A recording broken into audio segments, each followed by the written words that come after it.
Hey fly fishers, this is a beginning video for those of you who might have just gotten your very first fly rod. Maybe it was in a kit like this. What I'm going to do is go from scratch, starting out, and just take it out. I'm going to show you how to put your rod together. We're going to show you how to run your line through your rod, and then we're going to culminate with putting a leader on and tying a fly on.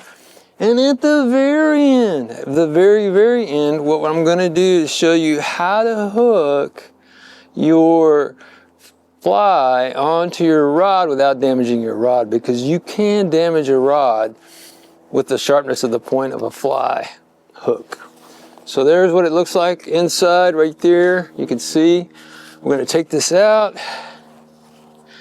and see what we have. Now, I already tied my own leader, and you're going to want to do that too. This is called a casting leader. Just 9 feet of monofilament is all you need. You don't need a fancy leader to practice casting, and you don't want one, because leaders cost money and you're going to destroy it when you practice casting. So we got a 4-piece rod. Here we go, nice reel. This is the Crosswater Reddington. I came out strong for these guys and this package, because it really is a very good value. So, first things first though, I'm going to show you how to put these together. You may have seen another video. This one will not be made members only though. You take these dots. There's some dots right here on this, right there. And remember, or learn if you don't know already, turn it slightly like you're turning a screw onto a bolt. That'll create microscopic little scratches in the glass that make it bind later on, so that the rod pieces will stay together. You take your first 2 pieces. Of course, here's your handle or your grip. Here's the actual reel seat, and of course the reel. Now mine is set up for a left-hand retrieve. You could be set up for a right-hand retrieve. Generally, we don't switch hands, you know. Some people do, that's fine. If you want to switch hands, switch hands. But I'm a right-handed person. I fight with my right and reel with my left. And it seems to have worked out good for about 20 years now for me. Okay, first 2 sections are together. Now, the way I do it, and the way that really I think is efficient and safe for your rod, and not awkward for you to do, you know, if you're in a tight space, line these dots up too, just like this, you know, line them up. Take it like that, eyeball it, and pull or push and pull actually, and get those pieces together. Now you got 2 pieces that are equal length. A lot easier than going all the way down to the tip and pushing your rod way back there. You just go halfway down the rod and you're ready to put the other piece together.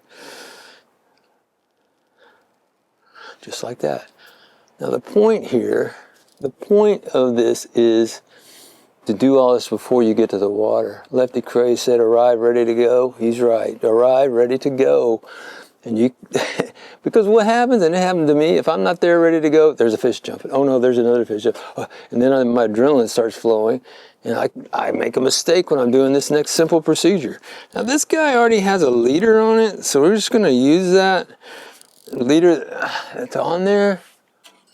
We're going to take it off actually, but let me just get my line going the proper way, which means it goes under this right here. It's got to go under that, okay? And it looks like we got a little bit of slack in here that's going to create a problem, but we'll see. These are my practice reels for lessons. If you guys want to do lessons, just hit the contact thing, contact me, leave a message, and we can do lessons. I'm in the Dallas-Fort Worth area for lessons, and we're going to get through here eventually. I can't hold it up that high and get it done. Let's see here. Okay, comes through like that. You wouldn't know I was coordinated. So now, pulling this through like this. That is a knotted leader. I feel knots in it. That's because it's been used for practice, and that's why you don't want to use a real leader. It's even, this one has a nail knot on it, so that's the first thing I would do is cut that nail knot off and put a loop-to-loop connection. I'll go get another reel. We'll take a break in the video. I'll go get another reel that has a loop-to-loop on it and show you how the loops go. But remember, one thing we want to do as we're going along is we want to take that line just like this, okay, just like this. run it through this way, like that, like this. So the fact that that leader is nail knotted on there tells me that is the original leader that came on this outfit. And that usually means it's a pretty sorry leader, and sometimes the actual fly lines are not very good either. I noticed it in my other Reddington. This is a Reddington. In my other Reddington, the fly line was very good. Saltwater, very good line. This line, more average, a little more towards the trout scene. So there we go. We've got it through like this, and then we take that and pull it through just like this. Okie dokie, there we go. It's through. Now what I'm gonna do is I'm gonna cut away here, go get a looped. This is a nail knot. This one is nail knotted. We don't want nail knots because you have to keep nail knotting them. It's a waste of fly line, and it's a huge waste of time. We go loop to loop connection. You guys that disagree, feel free. You're not a beginner anyway if you have the ability to disagree with me. I'll be right back. Let me go get a loop so I can show you the loop to loop and how that goes on the actual fly, and then how the fly attaches to the rod. All right, boys and girls, I went ahead and put another line on here that has a loop to loop already on it. Here's what that looks like. Here's what a loop to loop looks like that I put on myself, actually. So this is probably originally had nail knot, or I went through the actual loop on here and wore it out.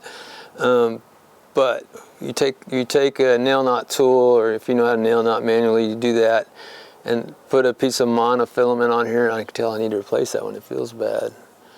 And then you put your loop on here. Okay, so that's your loop.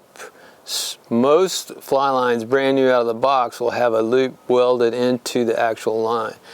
You see that kink right there? That's not good. I'm going to show you how to avoid that in just a second. But first, we have to get this leader undone. And I'm going to show you a trick that Mr. Whitlock showed me one time, and a group of people. And here's what you do. Here's the leader. This is just a practice leader. This is what you want to use, because you're going to ruin any leader you use in practice. The end will get ripped up and you'll get knots in it and everything else. Do not use a leader. Just run off 9 feet of monofilament, 20 pound, 15 pound. Run that off, tie your loop in it, and then you've got a casting type leader. So here we go. Here's what we're going to do. We're going to unloop the loops. I know when I tie my own leaders, I loop them over to hold themselves 3 times. So that should be 3 right there, I think. It looks like 3, maybe 3. Yeah, there's 3. Okay, right there. Watch this. Cool trick. Whitlock special here. I'm sure you found it from somebody else. Put your fingers inside this bundle right here. And if you do it this way, you will arrive at an untangled leader. Most times, not every time, because you don't know how many times somebody looped one over from the factory if you're using a factory leader. I tie my own leaders, every one of them's looped 3 times. So I know 1, 2, 3, unloop it, and then I can just do that right there, and I'm free to go. This is about being free to go, people. Saving time. As a beginner, if you learn some of these tricks, little tips like this one I'm about to show you. This one requires your own mantra. You know what a mantra is. If you don't, I don't know what to tell you, but anyway, go look it up, I guess. I don't know. This is your line side. This is your leader side. Line through leader. Now you got that. And we go back and we put the leader and through the line like that. Now we take these guys, pull them together. Make sure that loop of that loop goes through like that. And there you go, loop to loop connection. Really good, really strong, and allows you, when your leader's done, if you break it off way short or something, you just go right up here, tink, cut it off. Don't throw anything on the ground or in the water. Tink, cut it off. And then you're ready to go ahead and loop another leader that's already tied with a loop into this one, into the line. Cool, huh? Now, it gets even more interesting. Fly. Fly has a hook on it. Hook is sharp. Let's see what I can do. My fingers are starting to cramp. I've been doing so much today. All right, that's on. Just a simple whatever knot. Doesn't matter for what I'm doing here. I'm not going to go over knots. If you want to know about knots, let me know and I will send you somewhere. There's a lot of guys that just do videos on knots. There we go. Tie it on. Here's another secret trick, people. Not really a secret or a trick. It's just the way to do things right, okay? You're finished fishing. You want to tighten everything down so you can walk through the bush, or so you can load in a boat, or so you can just walk home dejected and defeated once again. Well, let me show you a great way to save from that little kink at the end and to not damage your fly rod, okay? These eyes right here have a material inside of them that can be nicked, can be cracked, can be broken out eventually if you put sharp hooks in there. So what you want to do, you go down to, say, the second one, okay? Let's go to the second one. Go down to here.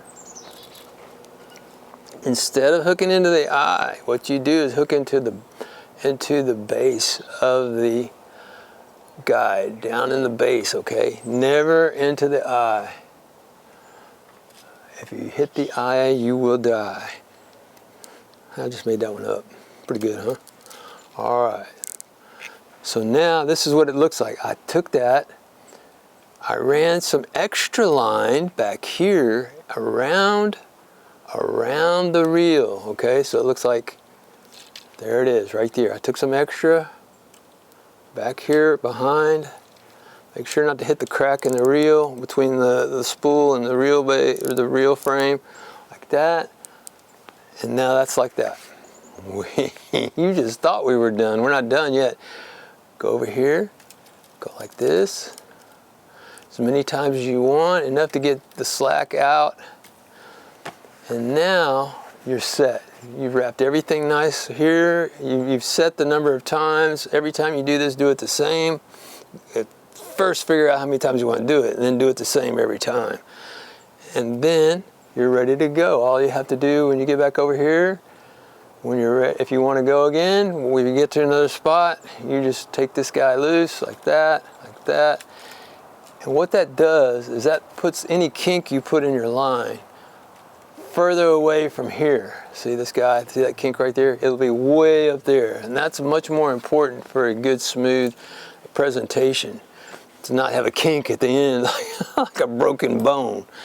But that is a way that you can line up with your new leader on your new rod this Christmas, the 26th of December, and get her going, you know? You got to get her going. I'm your Huckleberry, people. I hope you like and subscribe. I hope this helps you. You know, there is a membership video that goes over these same things in a lot more detail. If you want to do the membership, hey, it's there. Feel free, sign up, become a member. There's a whole lot of secret agent information there. Thanks for watching. Never forget, I'm your Huckleberry.